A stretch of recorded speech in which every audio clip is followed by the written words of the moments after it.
Welcome to the 2020 National Immigration Integration Conference, the largest annual gathering of those committed to an inclusive democracy in America, a nation of immigrants.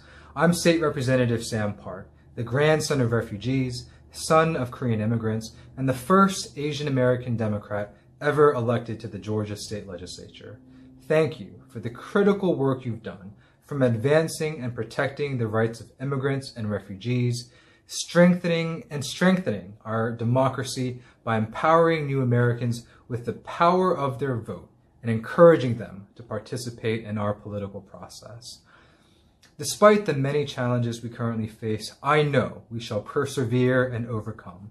We are the sons and daughters of those who overcame incredible challenges to come to this country in pursuit of the American dream. We stand on their shoulders and those who sacrificed so much for us to be here today. With arms linked and with fierce determination, I look forward to continuing to work with each of you to honor those who came before us and to live up to our founding principles of liberty, equality, and justice for all. Welcome, everyone. My name is Inhe Choi with the Hana Center based in Chicago. We work with Korean American and Asian American and multi-ethnic immigrant communities to advance economic and racial justice. We're also the Chicago affiliate of NACASEC, National Korean American Service and Education Consortium. As a board member of the National Partnership for New Americans, I'm happy to open this session and welcome all of you to this session on Census Legacies, Sustaining Momentum and Building Inclusive Communities. So as we all know, this was a big year in so many ways. For the Census 2020, there were enormous challenges that included Trump administration's unsuccessful attempt to add the citizenship question. And of course, there was the COVID pandemic. But despite these challenges, community-based organizations, coalitions, and stakeholders worked really hard to do outreach, provide community education, and support to ensure that all immigrants are accurately counted, regardless of our citizenship or documentation status. In today's session, we have national experts and community leaders who will share various strategies used to boost the full participation, and very importantly, what we can do to sustain this momentum that we have built throughout the coming decade so that we lay the groundwork for a comprehensive 2030 count. Before I turn over to Karthick, who will facilitate the panel discussion, it is my privilege to first introduce you a very special guest, Sue Van. Sue is the president and CEO of the Wallace H. Coulter Foundation. Among many accomplishments, under Sue's leadership, the foundation has made a huge impact in supporting the Asian American and Pacific Islander and many immigrant groups around the country to engage in integrated civic engagement to build power and to advance social, economic, and racial justice at both local and national levels.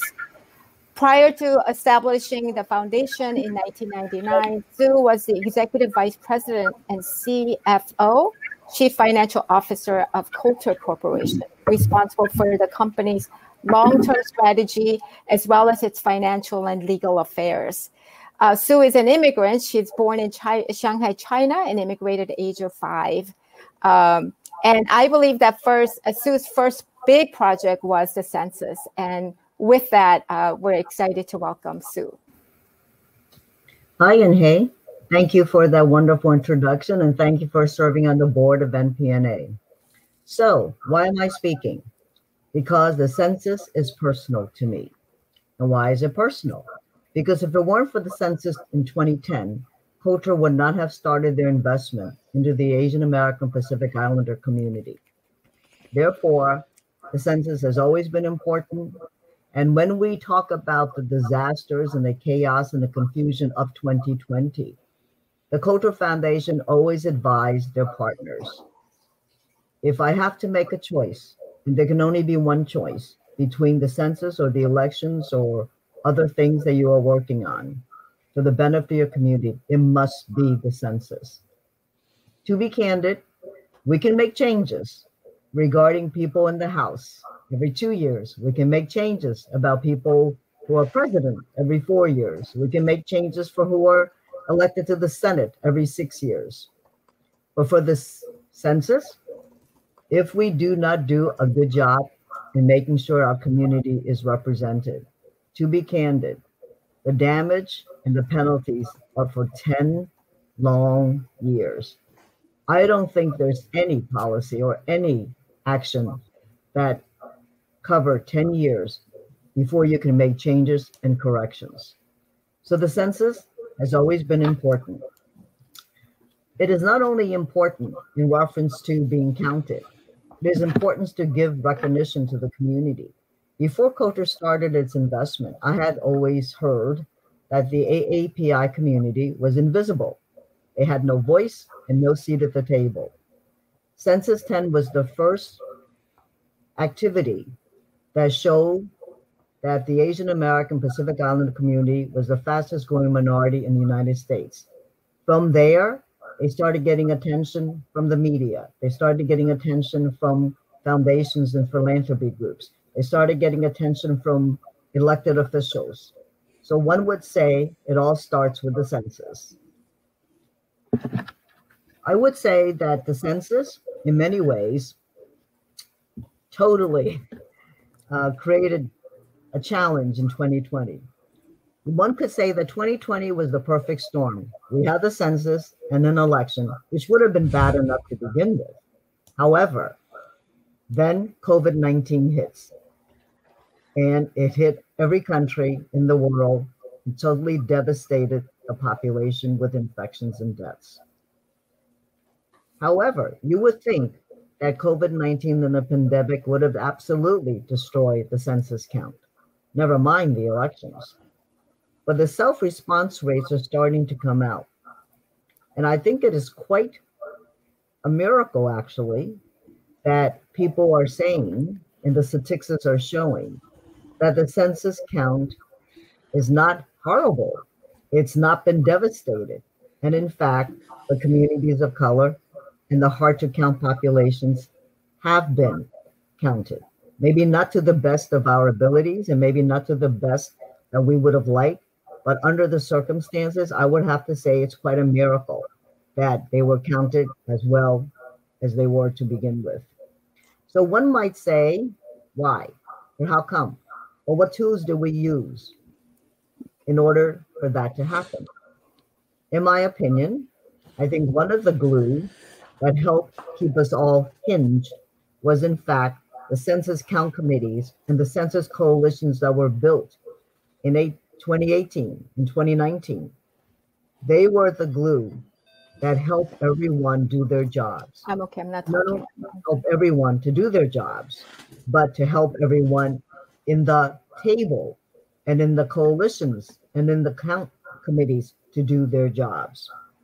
These census tables have been the most inclusive and the most diversified of any table ever formed for any event. They include Black, Indigenous, people of color. They include business people, elected officials, academics. In fact, basically, they include everybody. So these census coalitions have been the most effective and most efficient venue in this most disruptive, chaotic 2020 year of challenges.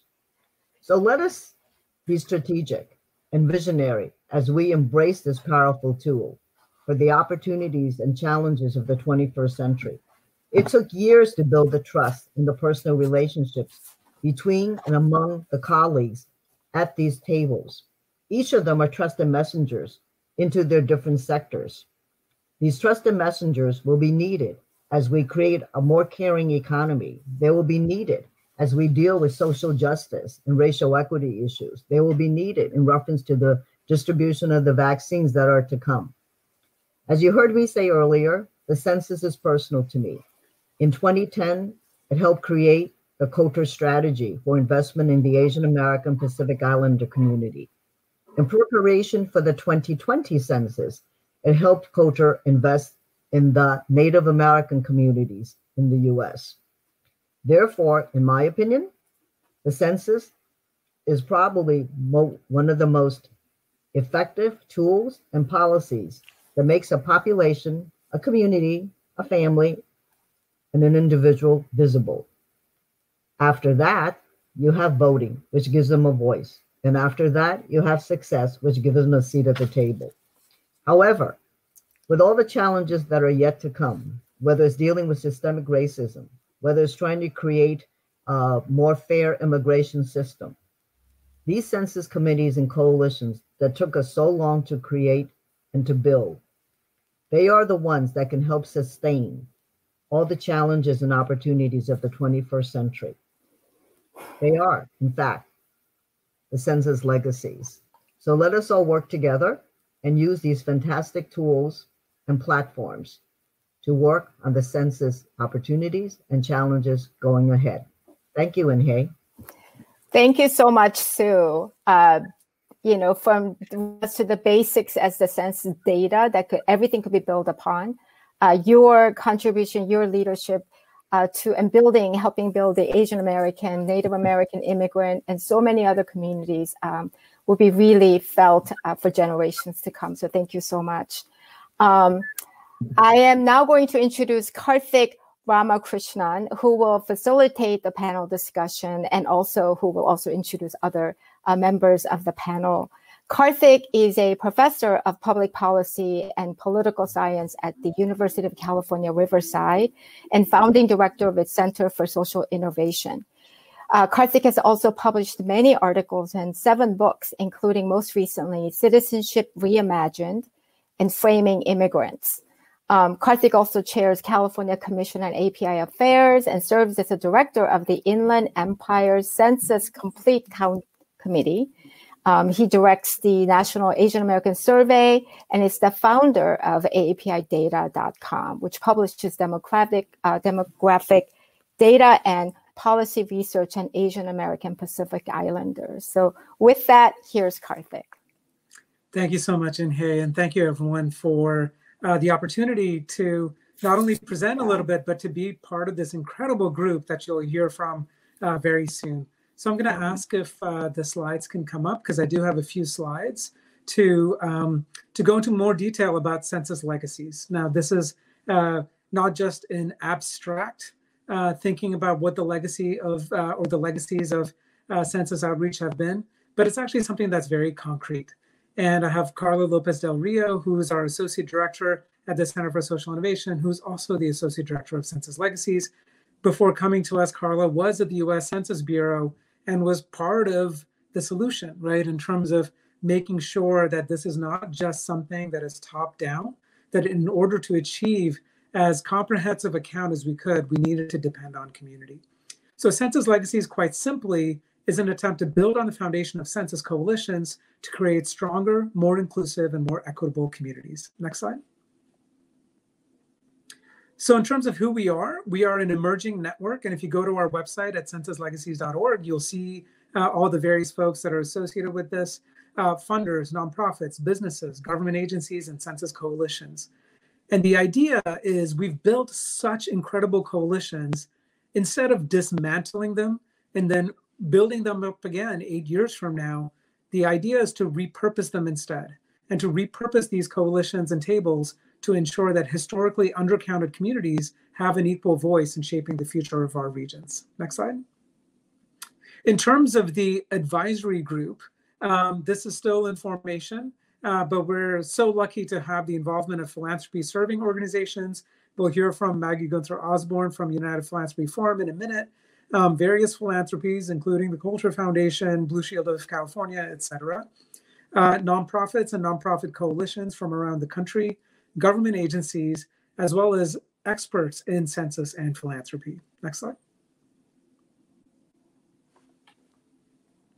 In terms of the work of Census Legacies, our at UC Riverside is in the Inland Empire, which is a 2-county region of about 4.5 million people. It is similar in geographic size and population size to the state of South Carolina.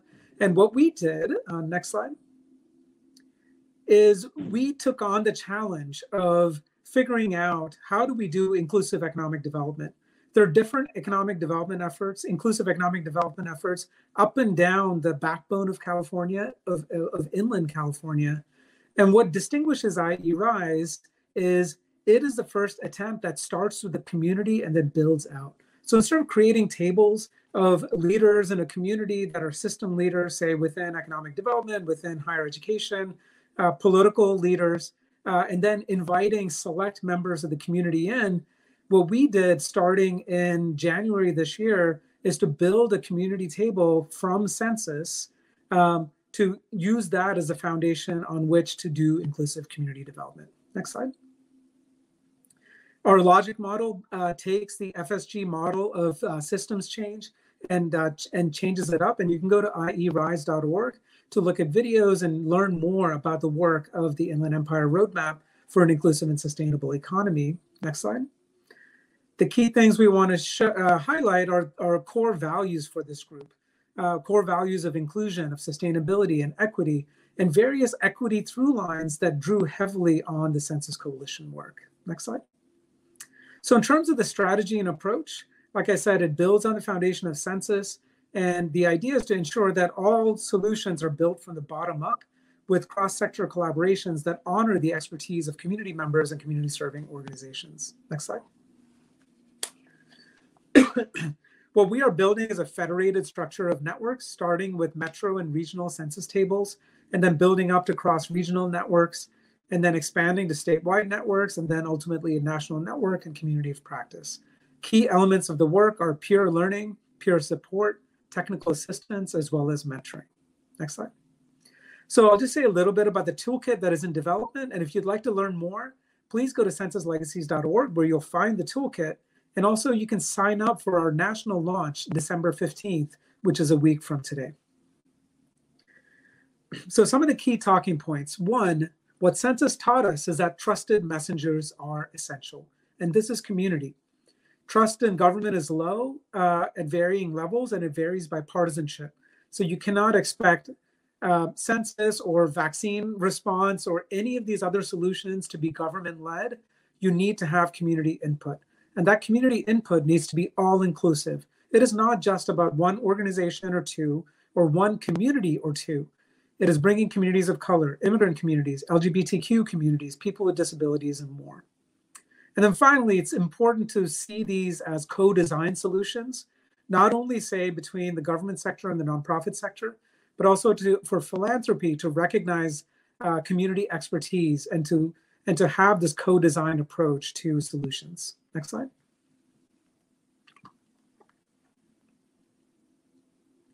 Next slide, please. So some of the key principles of Census Legacies are commitment to inclusion of all historically undercounted and underrepresented communities, commitment to equity, and then commitment to systems change with cross-sector collaboration and recognition of community expertise. Next. There are various partners that are engaged and involved, and what this looks like will vary region by region and state by state, depends on who was involved in the census effort, but hopefully coalitions will have the ability to go beyond those who they engaged for census. Next slide.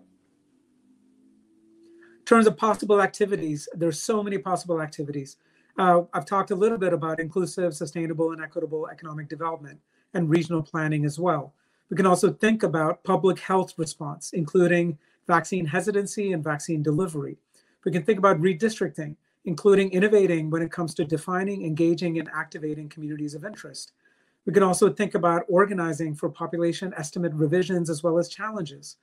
Also getting engaged when it comes to having annual benchmarks so that we're prepared for Census 2030. One of the ways that we can ensure a strong Census 2030 is to build a stronger community year after year to be extremely prepared for that eventuality in 2030. And then finally, even before we get to 2030, there's so many census data products, including the American Community Survey and the Economic Survey, where there are opportunities for community advocacy and capacity building so that we can use those data products and get the Census Bureau to change the way they present that data so that it's more useful for a community. Next slide. Now, all these activities can be done, of course, at the state level, as well as the national level, including advocacy on the American Community Survey. So I'm going to stop there. The final slide just has our contact information.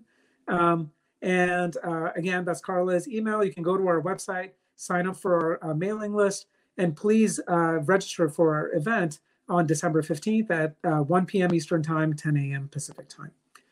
So now I'm pleased to introduce Maggie Gunther Osborn from United Philanthropy Forum, who is on our advisory board for Census Legacies and has been a champion for Census within the world of philanthropy for several years. Thank you, Maggie. Thank you. So I wanted to talk a little bit about my experience of having come into a new role at the United Philanthropy Forum and given a project to figure out how to engage more funders, more philanthropy and philanthropy serving organizations in the census. I knew about the census, but I didn't know the census. So I sat with others at the Funder Census Initiative table at the Bauman Foundation in Washington through about 6 meetings where I was surrounded by really smart and passionate advocates, identity-based groups, staff from the Census Bureau, and academicians. And meeting after meeting, I kept sitting there saying, what is my role? What exactly am I going to do? And how am I going to get philanthropy more deeply engaged? And then one really terrific afternoon, a gentleman named Andrew Reamer spoke up about data and the data that he had. He was taking down the line items of the federal budget and figuring out what the cost was to communities and for people who were counted and people who were not counted in general, so that it gave me a way to really use that data. I love stories. I think stories are powerful. But I think that stories become stronger if there's really good data. I like to say that stories make data real, but data makes stories true. And so with that, I was really armed to go and engage with our members who are philanthropy serving organizations, some of whom I hope are listening right now. And they can reach out to over 7,000 funders through our network. What was fascinating also was while I was running around the country trying to be a advocate really for census and getting engaged and trying to make people really understand the importance of a fair and accurate census and why every funder, regardless of what they funded, now had a reason and an understanding about why they needed to invest. They also had this growing movement of funders that were making a pooled fund that enabled funders all over the country for small amounts to put their toe in the water, where somebody else was taking sort of the bigger risk, the more public risk about what was going to happen. Because the fallacy is that philanthropists really like they're big risk takers, but the reality is they're not really. They haven't been. A lot of them did with the census for the first time. They got engaged in something that had seemed very political. In 2016, when I was running around talking about the census, nobody would listen to me until we got louder and louder. But what really happened was that on the ground, in community, all over the country, grassroots and grasstop organizations were organizing in a different way. They were really linking arms. They were busting through what were false barriers in communities to really take on the work of a fair and accurate census, especially in communities of color, in immigrant communities, in communities where daughters and sons, fathers and mothers were being not seen and not counted. And that was actually the objective of the current administration. And so these grassroots and grasstop warriors partnered also at the national level with a coalition of incredibly intelligent and passionate advocates, lawyers, the Leadership Conference for Civil and Human Rights, and just a million other partners that provided the backbone, that provided the resources that the army of grassroots folks really needed in community. I'd never seen anything like that in my 30 years of philanthropy. And that energy from the ground reached philanthropy. It reached funders. Funders could see that those that were in community that they may not have known or not been in their funder pool had really shown up and were activating communities in a way that they saw and they took notice and they put more money in the pooled fund. They kept the engine at the national level going and they gave resources down to community level. And those who were really wanting to stay in community had a vehicle and a way to do it with security and with understanding. That was incredibly powerful. What happened was that tables that were talking about democracy, tables that were talking about civil society or civic engagement, really began to see that there was this infrastructure that could be built and could be sustained. Philanthropy has a habit of being very project driven and hopping in. And when we need community leadership and those trusted voices, we pay to activate them. You know, when it was time for the ACA, we activated those people and then we let them go. And then when it's time for the census, we had to go find them again and try and sustain or build organizations. When it came to get out the vote, we were doing it again. And so I think one of the powerful things about these tables and what happened is that philanthropy understands that sustained investment in civil infrastructure will enable amazing things to happen that we all care about, the fundamental pieces of our democracy, whether that is being counted first, being seen with your voice for voting, and also through the redistricting process, that we're seeing that community-led redistricting is the only way that people would be fairly represented. And all of that we've got that juice and that energy all across the country for communities that have always been underseen, underheard, underrepresented, being elevated and lifted. You heard Sue say it in the introduction, that even with all the chaos that was 2020, with the pandemic, with the administration, with all of the awful challenges and pushback on communities of immigrants and communities of color, that we still did better because philanthropy and all of their partners across the country were much more deeply engaged, and they were engaged earlier. So we need to really figure out a way to sustain these tables. And so I'm very excited about the Census Legacy Project. I don't want to let these groups go. They've been the finest partners I've ever worked with in 30 years. And so I look forward to working with the project and figuring out a way to keep philanthropy engaged and these tables supported. Thank you. Wonderful. Thank you so much, Maggie. And we'll be hearing from some of those amazing partners that not only have delivered on census, but have been delivering year in and year out and decade in and decade out when it comes to the work of immigrant inclusion and immigrant rights and making sure, and that's one of the most powerful things about census, right? That we're not just talking about people who are US citizens, we are talking about every person in this country, regardless of their age. And so that's what I'm gonna then now ask if we can bring up this next set of slides that I have. And this, as this comes up, I'll say, many of you may know me through my role in AAPI data, but for the past 2.5 years, we've started this Center for Social Innovation. When I was explaining all the different projects that we're engaged in, this was someone who was a local elected official said, "Oh, so you're a professional dreamer. You get to come up with different ideas and see where they go." I thought, you know what? That's pretty good. Now, dreamer has a very different connotation of the immigrant rights framework, of course, but that is something that we just love to do, is to work with our community partners and come up with ideas that can really go far. And we're hoping that this idea about reimagining citizenship is something that can also be helpful in supporting and making sense and giving meaning and thrust to a lot of the work that's happening throughout the country. One thing I'll say as a kind of special here, if you're interested in a copy of the book, just go to that website and I will personally send you a signed copy of the book, which we hope is useful to the field. And we draw heavily on the work of organizations like NYIC, the California Immigrant Policy Center, and others throughout the country. Next slide. What we want to talk about is what organizations are doing and the kind of investments that need to be made to advance immigrant rights, not only at the national level, but also at the state and local level.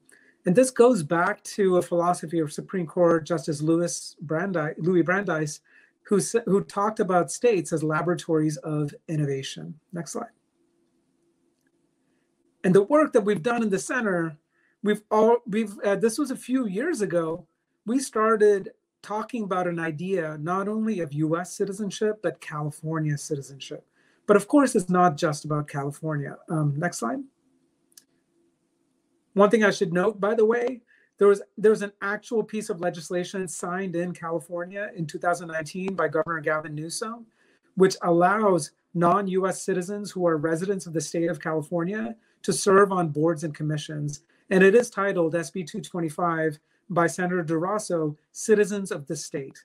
We think that this is revolutionary in a lot of ways, and this is something that we think other states like Illinois, New York, and others should consider doing. Next slide. Now, just to go into this notion of citizenship, the traditional notion of citizenship is that it is exclusive to the national government. In the case of the United States, the federal government, there is no recognition of either global citizenship or state or local citizenship. And quite simply, there's a very legalistic view saying that if you have legal status, you are deserving of certain political, social, and civil rights. If you don't have legal status, you don't have those rights. Now, this is might sound harsh, but this is still the dominant understanding by many scholars and practitioners in politics and law. Next slide.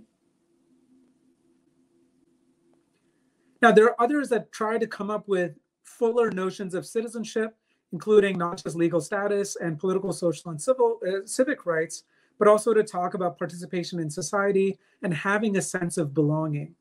A big limitation to this framework, though, is that it moves away from rights and it talks about the exercise of political power and attitudes like having a sense of belonging. We argue that it's possible to actually stay within a rights framework. Next slide, please. And so we have a very simple definition. And Carla, if you could animate this to just go to the end of the slide. So we talk about citizenship as political membership as opposed to other types of membership. We say that this membership is rooted in political jurisdictions as opposed to other types of political entities, and it involves a meaningful provision of rights. But that's our definition right there. Citizenship is a provision of rights by a political jurisdiction to its members. Next slide, please. So first of all, citizenship is a kind of political membership. There are other kinds of membership that people have. So for example, as a South Asian or an Indian American, that's my racial or ethnic membership. I can have a religious membership, a national or diasporic membership, or, some people would say Steeler Nation, it is a thing, right? So that's a kind of social concept that is meaningful in people's lives. But we're talking about political membership. Next slide. But it's not just any kind of political membership. It is rooted in jurisdictions, meaning states, the federal government, local governments, including counties and cities. You have other types of political membership, of course, like party membership and interest group membership. We also argue that citizenship is based on rights. There are other kinds of jurisdiction-based political membership, including those based on representation. So you would call that person a constituent. If it's based on participation, you would call that person a voter or a campaign contributor. It can be based on power, regardless of citizenship. So a decision maker or an agenda setter. And then it can be based on identity. Are you American? Are you Californian? Are you an Angelino? Are you a New Yorker? Right? So those are different ways to think about political membership. Citizenship, we argue, is grounded in rights. Next slide. And importantly, we say that state citizenship is not a partial citizenship. It is actually full citizenship. In fact, you can talk about partial citizenship at the national level as well as the state level. Next slide. And in doing so, there's two big things we do in the book. We take citizenship and break it into different dimensions. First dimension is free movement. So we argue that not every person has a right to freely move about the country, as the Southwest Jingle says, right? When it comes to Black people, immigrants, and many others, their freedom of movement is constrained. So we have to keep expanding the right of free movement within the US borders. Next, we also talk about the right to due process and legal protection. So this is where states can expand that by providing legal defense rights for immigrant residents, for example. We also have a third dimension. This is where we talk about various rights, including the right to education, right to healthcare, right to shelter, right to clean water, right to work, and other employment-based protections. We say that these are all human capital rights. These are the fundamental building blocks that any person needs in order to thrive, and those need to be guaranteed. Next, we talk about the right to participate and be represented. this is not just about voting. This is about being represented by a member of Congress. This is something that is under attack, and it's important for to invest in organizations, not only at the national level, but also at the state level when it comes to redistricting, to make sure that every person, including all immigrants, have the right to be represented by their member of Congress and by their state representatives. And then finally, the fifth dimension, we talk about the right to identify and belong. So for example, states like California have removed all mention of the word alien in their code. That's a powerful way to show that immigrants belong. We also talk about driver's licenses, for example, that also are a powerful symbol that of membership and to show that immigrants have a right to belong. And these could be used for various other populations. So for example, transgender populations, not being forced to choose between male and female on a driver's license card is a really powerful statement by state governments in terms of who belongs and who is part of that political membership. Next slide. Now, this can be done at the federal level, at the state level, and local level, and the book goes into that in much more detail. Next slide. Finally, we talk about the difference between progressive citizenship, where advocates absolutely have the ability and have exercised that ability to expand on rights that are guaranteed at the federal level. So you can think of the federal government and what's provided as the floor, and you can build on top of that floor. There have been moments in our history, including on driver's licenses, where many states use federal restrictions as the basis for state restrictions. And so that's important to recognize and see how we can move away from that. And we definitely want to try to move away as much as possible from regressive state citizenship, where you have states that take away the rights that are supposed to be guaranteed at the federal level. And in our book, we talk not only about immigrant rights, but also Black civil rights and the sordid history of states removing rights that are supposed to be guaranteed at the federal level. Next slide.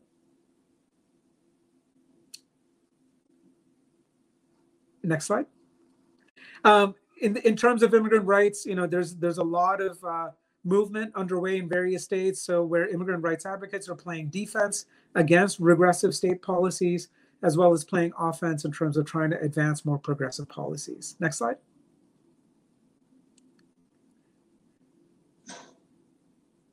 Next slide.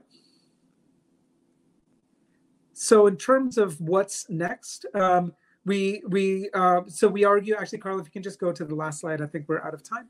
So in terms of what's possible, in terms of the future of state citizenship and citizenship rights, yeah, 2 more slides, Carla. We think that there's a lot of room still to move in terms of developing and expanding the right to develop human capital, including right to healthcare, immigrant work authorization. There's talk even about creating heartland visas or allowing states to add preferences, and this might be controversial, but those are some potential future directions. Also, when it comes to the right to participate and be represented, there's a lot of room to grow when it comes to voting rights. Many might not realize that you had many states in the Midwest from the mid-1800s through the early 1900s that allowed non-US citizens, and these are white non-US citizens, to vote in state elections and also for members of Congress. Now, that's not possible now in terms of allowing non-citizens to vote for members of Congress, but states can absolutely expand voting rights, and so can cities. And I know that there are efforts underway in New York City and elsewhere to try to expand those rights. We can also expand the ability of immigrants to serve in elected office, to serve on juries. And then there's a big question in terms of what is going to be the status of immigrants in apportionment, where the Supreme Court just heard those arguments recently, as well as in redistricting. So I'm going to end there. Thank you, Carla, for sharing those slides. And next, I'm going to invite Abdullah Yunus from, and I'll just read his title, Abdullah Yunus, Director of Political Engagement from the New York Immigrant Coalition. Welcome, Abdullah, and the floor is yours. Thank you, Karthick, and thank you, NPNA, for inviting me to speak. So a few recurring themes I think we've been hearing when Sue was speaking, when Maggie has been speaking, and when Karthick has been speaking.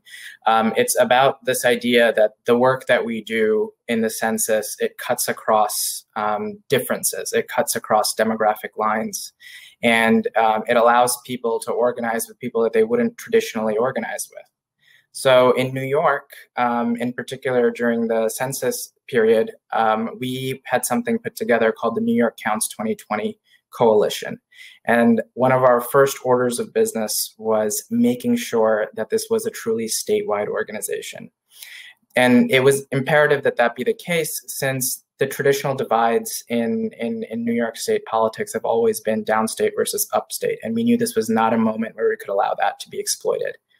So when we were building this coalition together, we brought together immigrant rights groups, unions, good government groups, Black community organizations, libraries, really everybody, business groups to come together, to put together this coalition and fight for this. And then we embarked on this journey to really educate a lot of those organizations and our bases as well about what is it about the census, why is it so important, you know, how does this money get that the federal money, the federal government sets aside, how does it get to our people, and why is it important for people to be counted?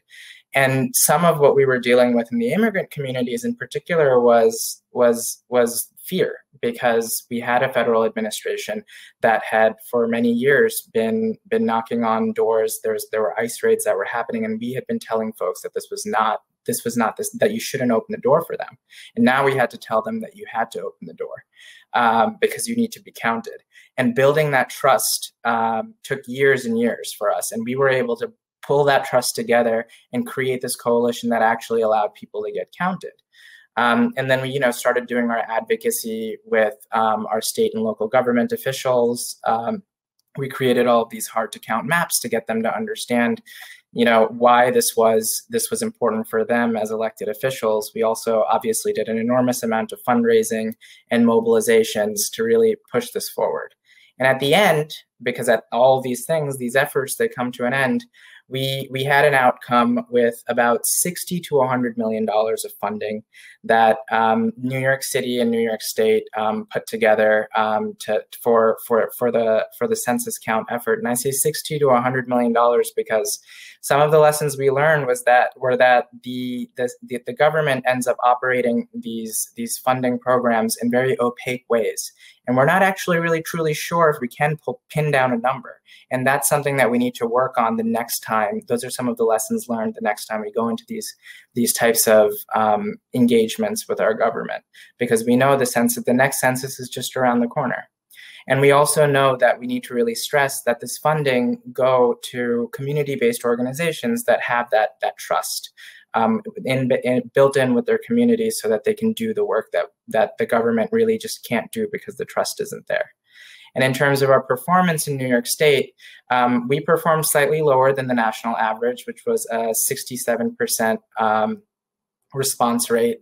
We were at 64, which put us at about 30th in the country. It's likely that we'll lose about 2 congressional seats, but there was also silver linings here. What we did successfully do was reach into hard to count communities and make sure that they were counted. So we certainly did a better job in cities in New York State on average than we did in previous years. We did a better job counting Black communities than we did before. We also did a better job counting other communities of color as well. And given the adverse circumstances, I want to reiterate what Sue said. I think we did a good job. But I think there's a lot we can learn from here, and we can continue to build on it so that we don't just pack it up and go home. So in terms of what's next for us, Karthick was just mentioning the idea of citizenship being something that's not limited to how the federal government defines it. One of the major campaigns that we have in New York City right now is municipal voting, Intro 1867. This expands the franchise of voting to non-citizens, specifically green card holders and people that are authorized to work in New York City. And this would allow them to vote in municipal elections. So everything from our city council to our borough presidents to our treasurer, public advocate, mayor, and comptroller. We don't have a treasurer. So that's something that's beginning to get legs, and that's something that's really becoming successful as well. We're hoping to get this done this year. We know that there's a political climate that is more amenable to this kind of advocacy, and we're really looking to our city council and our mayor to put their money where their mouth is and expand this franchise of voting to citizens so we can more actively engage, especially when we know that something like 50% of all frontline workers in New York City during this pandemic have been non-citizens. So they are actively dealing with the outcomes of the politics of our New York City and the decisions that our government makes. Beyond that, one thing that we've pivoted towards right away is redistricting. So redistricting, just to give folks a sense, is it's all of our elected government officials at all levels are chosen by voters, and they're grouped into these districts. And every 10 years, the census happens, and the next step after that is to redraw those districts. Because populations change, some districts gain residents, others lose them. There are also changes in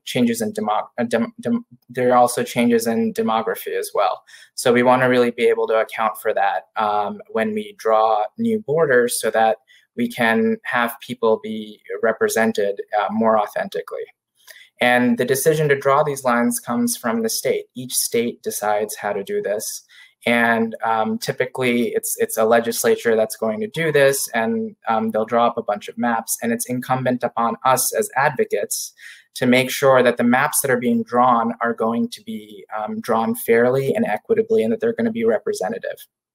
So for both of these types of campaigns, it's very natural for us to utilize the networks that we've already made through the New York Counts Commission, so that we don't have to reinvent the wheel, so that we can continue to flex those muscles, those relationships, that cutting across differences that we've already done, and build on that so that we can continue to grow rather than reinvent the wheel over and over again. And what that also means is that we can keep looking for other issues as well. There's going to be vaccine distribution that's going to need to happen. There are fights for economic justice. There are fights against detention. There are all sorts of fights that require buy-in from local and community-based groups that the government does not have that level of access to. And the institutional memory we create as advocates, and we can continue to preserve that and then build on that moving forward. And I'll pass it back to you, Karthick. Thank you. Thank you, Abdullah. Next, I'm pleased to welcome Christina Francois, Executive Director of the Office of New Americans of Miami-Dade. Welcome, Christina. Hi, Karthick. Thank you so much. And there are so many recurring themes throughout everything that folks have shared so far. So I was wondering how to weave this in, but actually it came up naturally around the concept that really citizenship goes beyond an immigration status. As a person who has dedicated the past 10 years to helping immigrant residents overcome barriers to U.S. citizenship, this year it was really clear that we needed to make the case that an engaged citizenry also meant like filling out the census. And I'm actually, I wouldn't say thankful, because 2020 has been a lot, as most folks can imagine, but really the combination of the COVID-19 crisis, as well as a racial reckoning, and just the election has made it very clear to see the impact of the census. And why do I say that? Really, actually, last Nick, actually, someone from Culture Foundation said this, and it really resonated with me, and it stuck with me, and it has been our motto in our work approaching how we were going to engage Miami-Dade County residents. And that was that the census is all about data, dollars, and districts. And when you make that very clear statement, it makes community members curious, number one, and number two, it really is a compelling story on why their completion of this form, which seems so abstract and so removed from their day-to-day life, actually does impact them. And so this year's attempt to complete the 2020 census was really an example of innovation and collaboration. We really leveraged technology, shifts in culture, and the pandemic to explain to folks that our fates are linked. So when we're talking about issues like COVID testing, or when we're talking about issues around racial justice and community divides and the disproportionate allocation of resources in our communities, we get to actually be rooted in the data and what is the composition of our community. And so in a place like Miami-Dade County, where 54% of our population are foreign-born, this was a unifying project to cross partisan lines in a highly politicized and high-end moment. So that's where that piece of thankfulness comes in, because we were really able to see that when the issue of the citizenship question was floated, and there was so much uncertainty, folks across the aisle, or on both sides, were able to really come together and forcefully say that it's unacceptable for us to be able to have this question, knowing that it's going to depress the turnout, the response rate in our communities. When we look at immigrant communities in places like Miami-Dade County, our folks are at the intersections of so many hard to count communities, populations, that it enabled us to work with organizations and stakeholders and municipalities and grassroots leaders who may not normally be engaged in the issue of immigration, or may not normally be an issue of housing or healthcare access, because we found that we are all relying on a full and complete and accurate census for us to be able to do our work, to be able to advocate, to be able to be responsive to constituencies as an elected official, to be able to design an effective marketing campaign as a business, right? To be able to have that community research. And so it brought to the forefront the issues of, most folks in our community are renters. Most folks have children under 5. Most folks are elderly or otherly abled. And so our Complete Count Committee was formed earlier in 2019, while we didn't get additional funding from the state to be able to complete our count. We were really able to come together to innovate in terms of reaching immigrant populations in particular, knowing that that's the majority of our residents. So we were doing explainer videos that could be shared on WhatsApp. We were engaging social media influencers. We were doing PSAs, bipartisan PSAs and door hangers, knowing that folks would be leery, as our people generally are, about folks knocking on their door that they don't know, or people calling them that they don't know. So really, it was a great exercise in seeing the underlying issues that generally impact service providers and advocates, as well as community members. And so when I think about the data, I started by saying that we are a county that is 54% foreign born. That has been my opening pitch to every meeting with an elected official, with every stakeholder, business owner, potential donor, and that is census data. That's how we know that the demographic breakdown of our communities. And so, beyond the redistricting and the federal and state allocation of resources, really all of us rely on the data that comes out of the census, and I think that's another opportunity for us to continue the collaboration as we prepare for 2030, not 3030, although we'll still have that. And I know that there have been particular challenges, and the one thing that hadn't been lifted up before, because I don't want to be redundant, was the issue of the lawsuits and the uncertainty. And I think that was really a representative of how everything related to immigration this year was, up in front of the Supreme Court. And I think that for non-immigrant folks, or folks that don't work with immigrant communities, it was the first time that they were able to understand or be operating in this era of uncertainty, and really see that we can come together when our rights and responsibilities are under attack, right? And so that actually spurred people to be further engaged rather than disengaged as we we see, and really knowing that moving forward, we need to integrate Census into that civic engagement continuum, as everyone else has said. So for us, it really has been about the community education piece, as well as humanizing humanizing and concretizing the census itself, to explain to folks how this shows up in their day-to-day lives. And I know that we want to still have time for questions, so I will pass it back. Excellent. And I think now we are, I think in the interest of time, we'll just go right to Inhe and to Q&A. Yeah. No, thank you so much to, everyone for unbelievable insight and sharing of your experiences.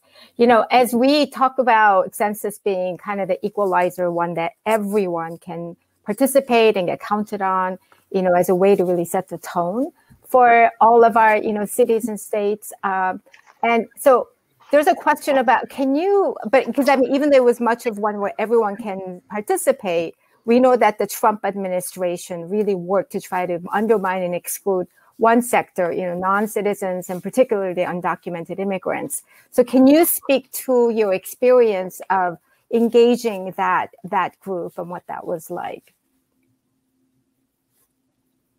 So was that intended to me, Inhe, or sorry? Or it could be Abdullah or Christine. People who are really working on this on the ground. Yeah, I think I'll leave it up to folks that are actually doing the work. Yeah. Yes. And Karthick, you could help me, direct the absolutely speakers.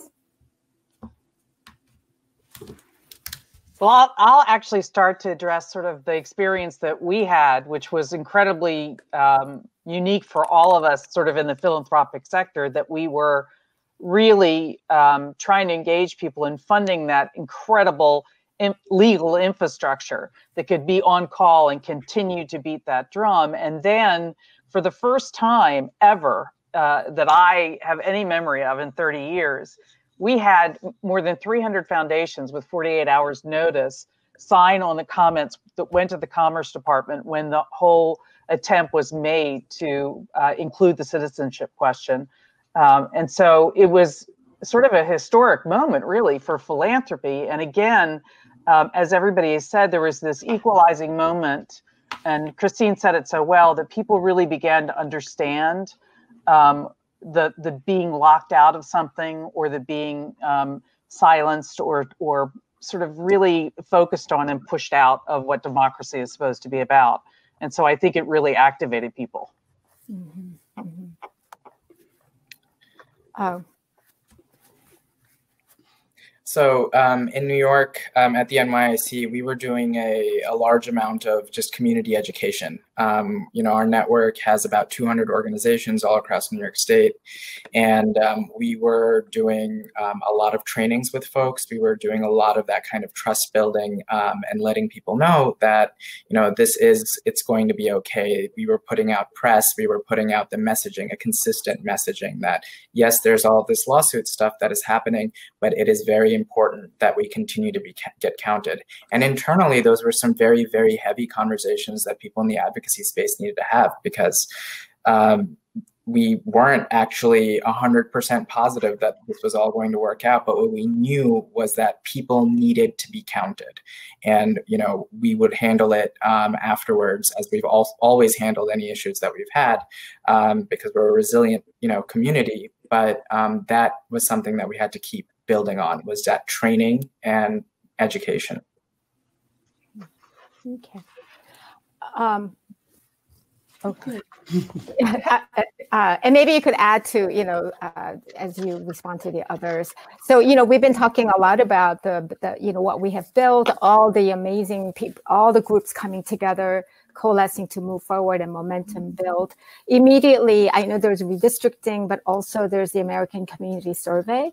So what are some things that in terms of what that advocacy looks like, the service to advocacy, on that?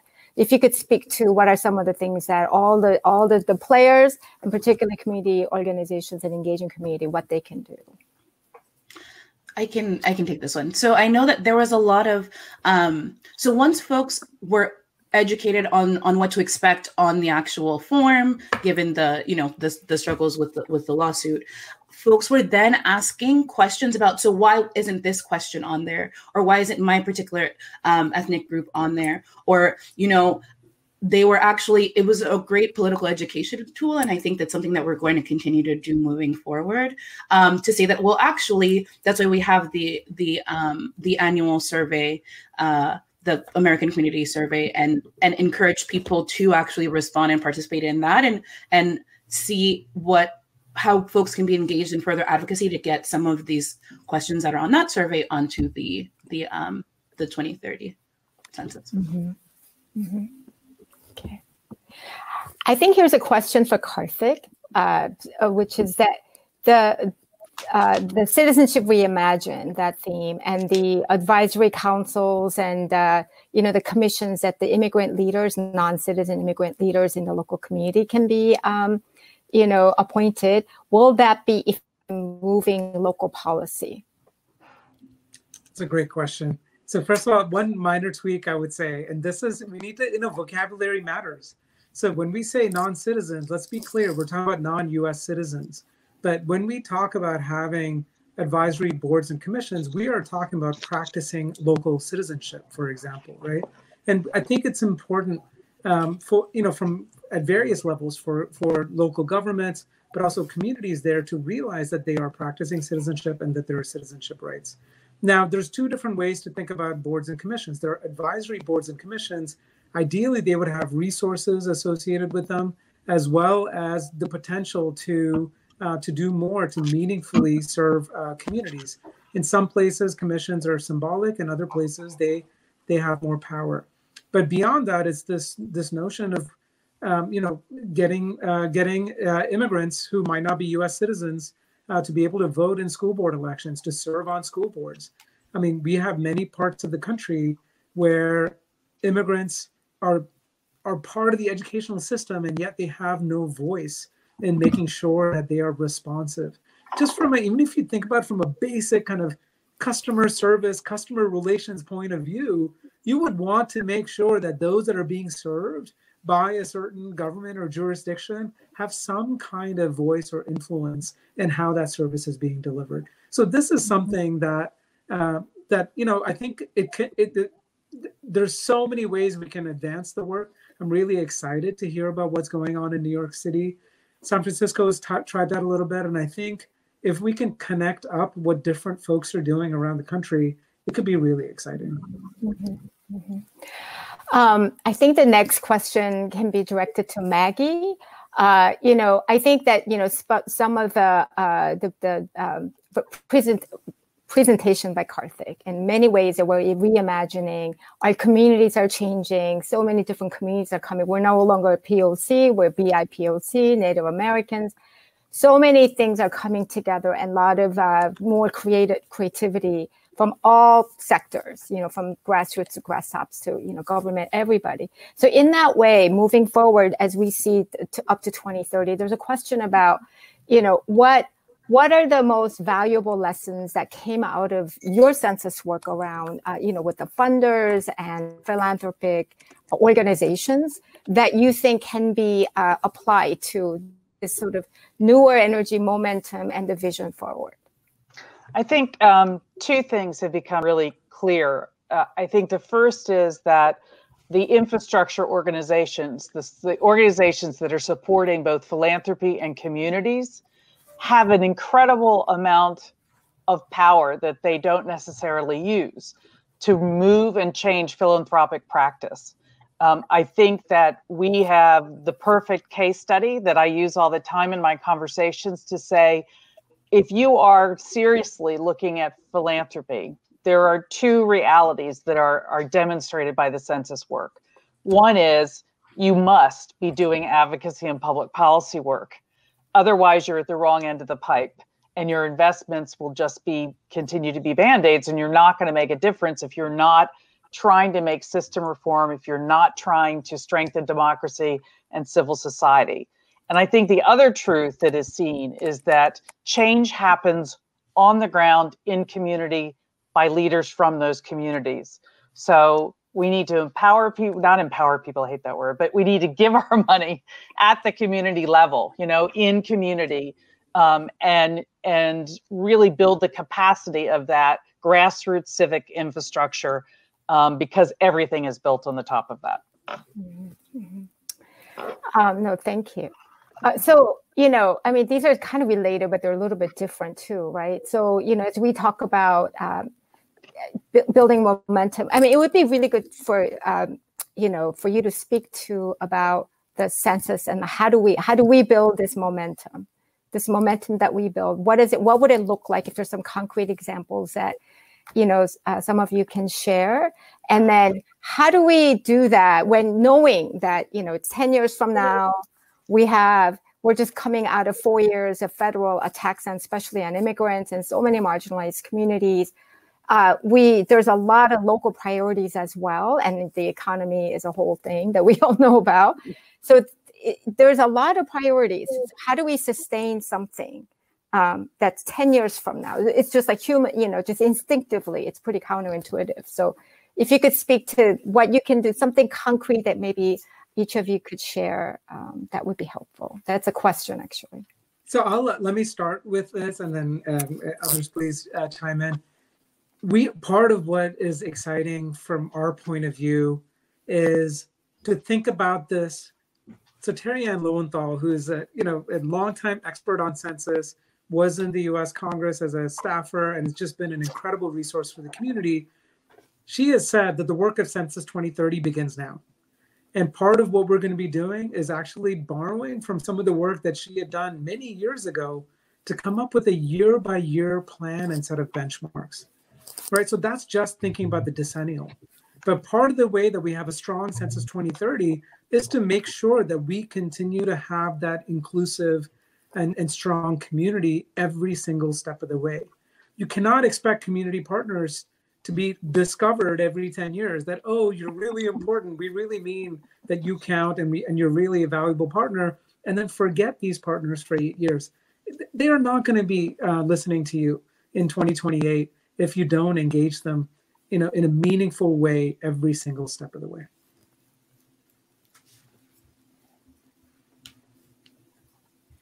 So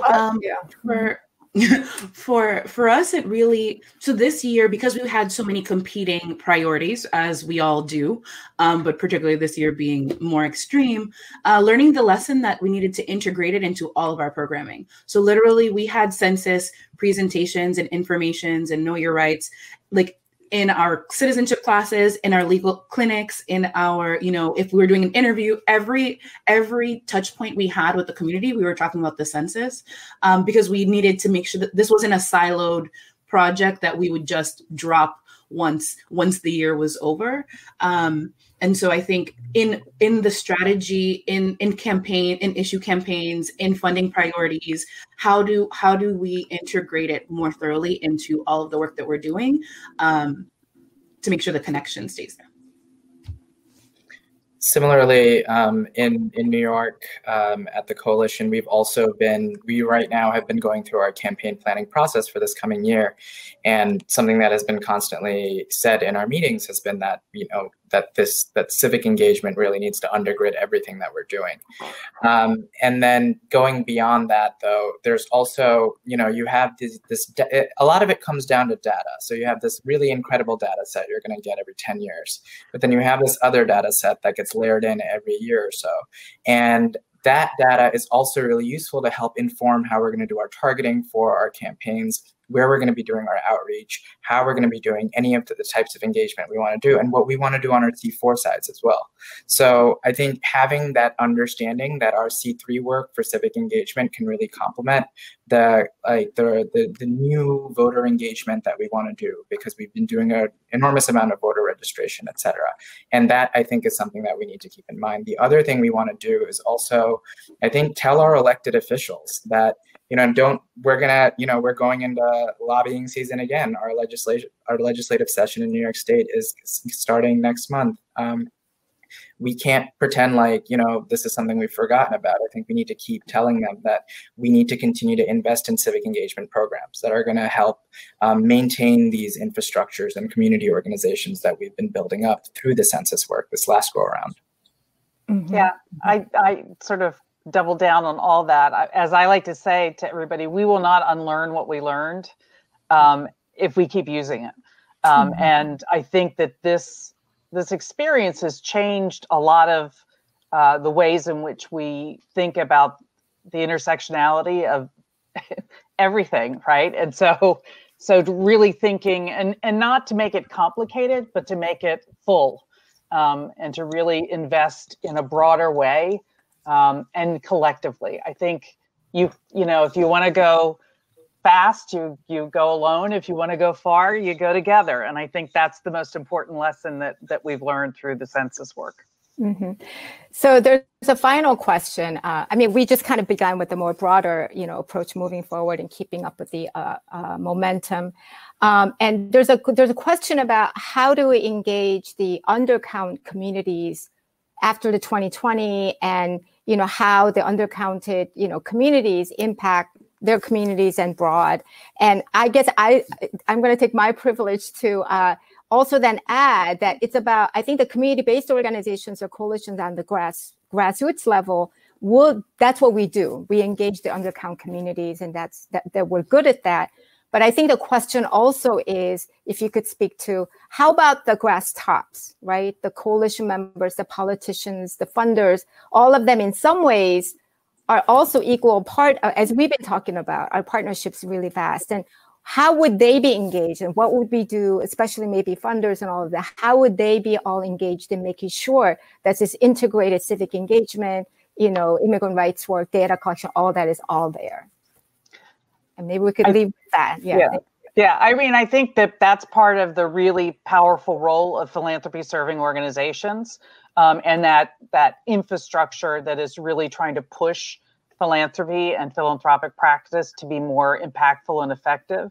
And so really using the tools of those networks across the country to keep the conversation going.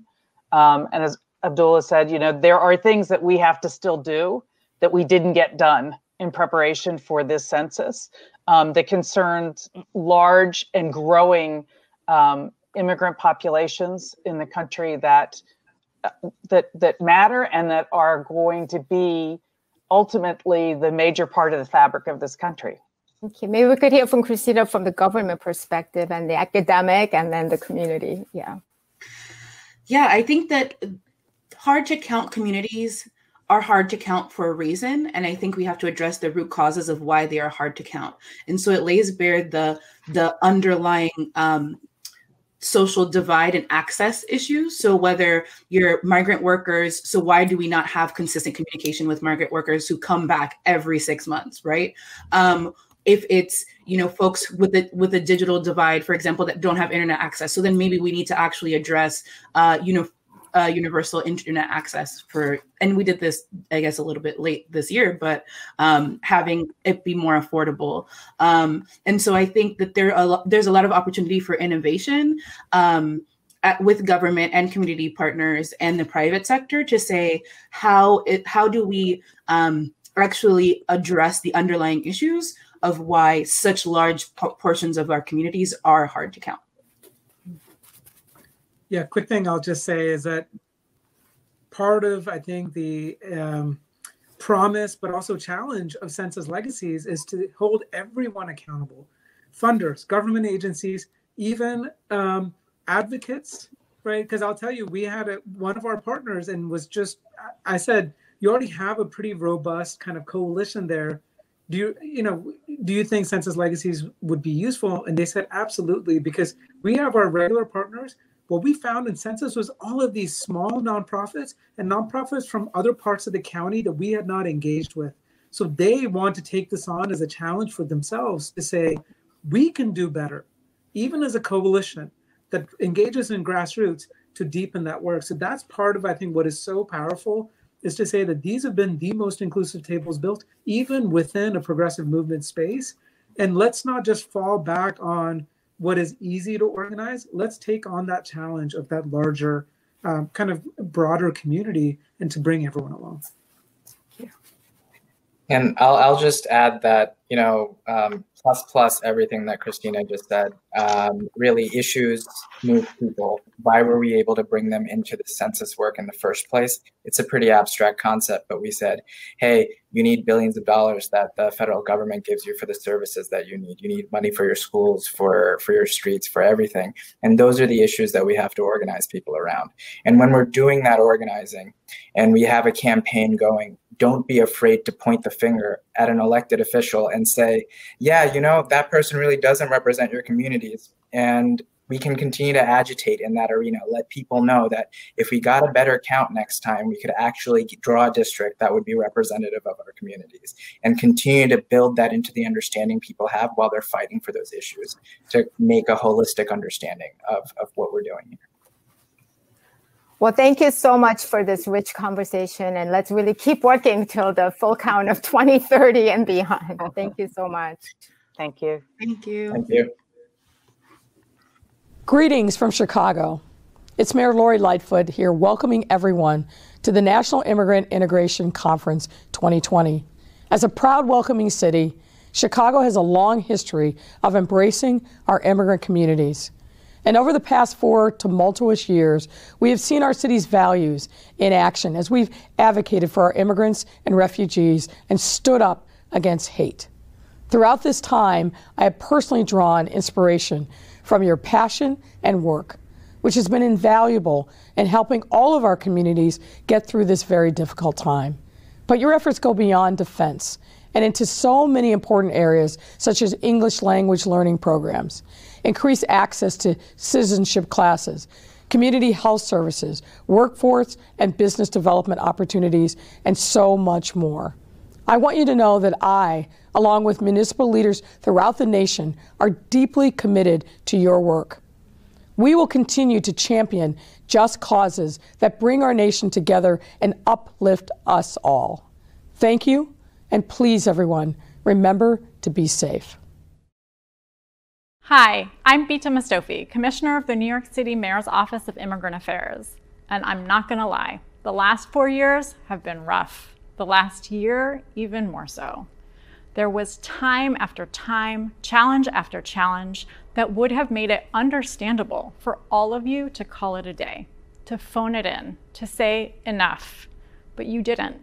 You fought like never before for our families, for our communities, for the most vulnerable, for our mamas and our babas and their sacrifices that came before this moment. You made us, cities and counties across our country, better. You helped us increase our access to justice work, create inclusive emergency relief programs, advance rights education, and defend against discriminatory and racist policies. Over the past year, we've seen our Black, Brown, and immigrant communities, our essential workers, on the front lines of this pandemic while being disproportionately impacted. We can't settle for a return to the status quo these next 4 years. We must realize a more visionary and inclusive society that centers racial and immigrant justice. Together, we need to realize the America our families dreamed of, one that treats us all with dignity. From the subway conductor to the delivery worker, from the nurse at our bedside to the checkout clerk at the grocery store, we need to ensure that those who are the first to head out every morning to serve our communities are not the last to receive a vaccine, healthcare, or rent relief. I invite us all to stay courageous, to be bold, to drive our work and missions further than they've gone before, to work together in unprecedented ways, and to demand more for our communities. Because of you, I do believe our best days are before us. For all you have done and all you will do, thank you.